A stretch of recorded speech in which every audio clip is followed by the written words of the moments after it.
Hey, what's up, guys? Shin right here. So I saw Spider-Verse last night. I had a very good time with it.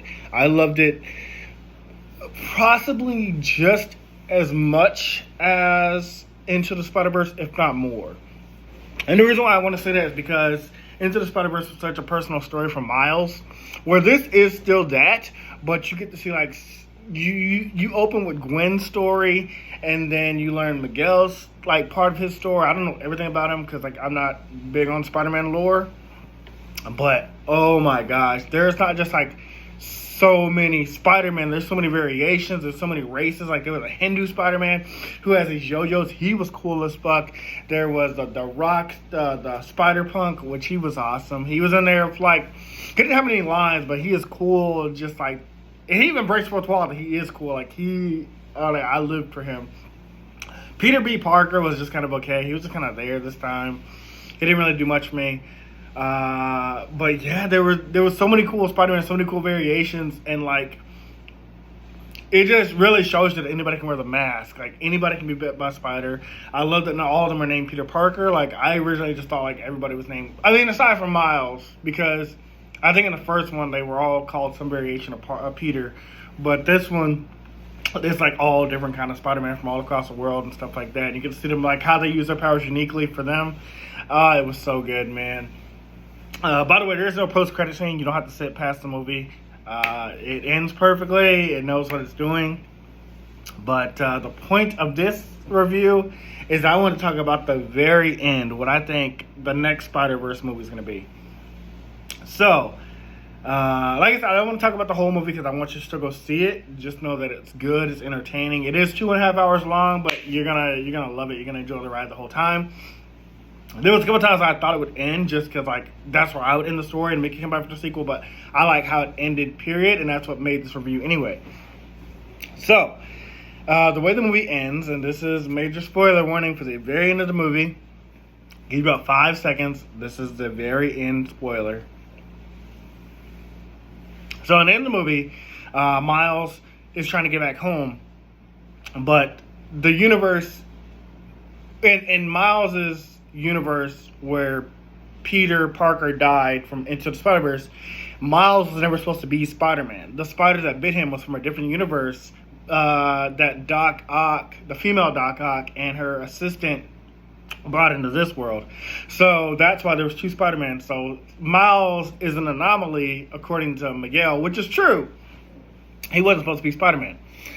And so when he tries to go back home with this machine, the machine sends him to the world that his spider came from. Now, what I first thought was that Uncle Aaron was his dad now, and that his dad died. His dad still died in that universe. We don't know how yet, but I think I do. That's the point of this review. But his dad is dead, and I thought Uncle Aaron was his father, but they still kept him as uncle. So I was like, okay, we're not doing that. But he is in a world without Spider-Man. So I was like, without a Spider-Man.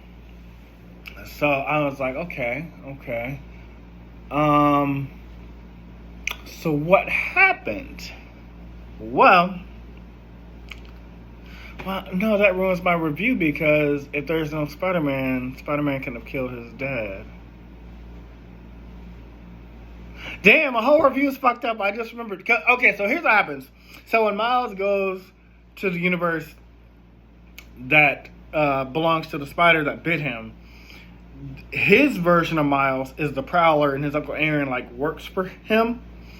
And so what I was gonna say, until I just remembered that there was no Spider-Man in that universe, is that Miles' dad died because the Spider-Man there failed to save him. So that Miles became the Prowler. But since that Spider-Man doesn't exist there, period, maybe that Spider-Man would have saved his dad and then he wouldn't have become the Prowler in that universe. I don't know how they're going to twist that. It's definitely going to be good. No doubt it's definitely going to be good. Because this movie was great. But that was my whole thing. I thought I was going to talk about the twist ending, but I just realized it as I was talking about it. There's no way that Miles' dad could have died because of Spider-Man, because there's no Spider-Man that existed in that universe because the spider got sent to Miles and Peter Parker's universe. So, I guess Damn. All I'm gonna say is go see the movie. Quick, short review. I was gonna talk about. That. That was gonna be my whole conversation. But honestly, since I can't talk about a twist that I thought was gonna be for that movie, I'll just say this: definitely go see it. It's so great. It shows that anybody can wear the mask. There's so many variations of Spider-Man that I didn't know about. There's so many races of Spider-Man. There's so many other Spider-Man that aren't Peter Parker. That means, like, literally, Shinri could be a Spider-Man. My nephew Sean could be a Spider-Man. Kwame could be his own Spider-Man. Like, we could all be Spider-Man. And that's what, so I think that's what draws us in about Spider-Man, is that, like, literally, like the Miles said, in Spider-Verse, anyone can wear the mask. And so, you know, now when I go to conventions and I see different kind of Spider-Man, I'm just like, oh, that's so dope. One, because there might be a variation that I've never seen before. Two, because, yes, it's true. Anybody can wear the mask. And, yeah, the whole review was supposed to be about that twist ending that I thought would have had Spider-Man kill Miles' dad in that universe. But, yeah, since Mike Miguel said and Miles from our universe said there is no Spider-Man in that universe, so there's no way that could have happened. Damn. Oh, well. Anyways, I hope you guys see it. I hope you guys enjoy the movie. Have a great day.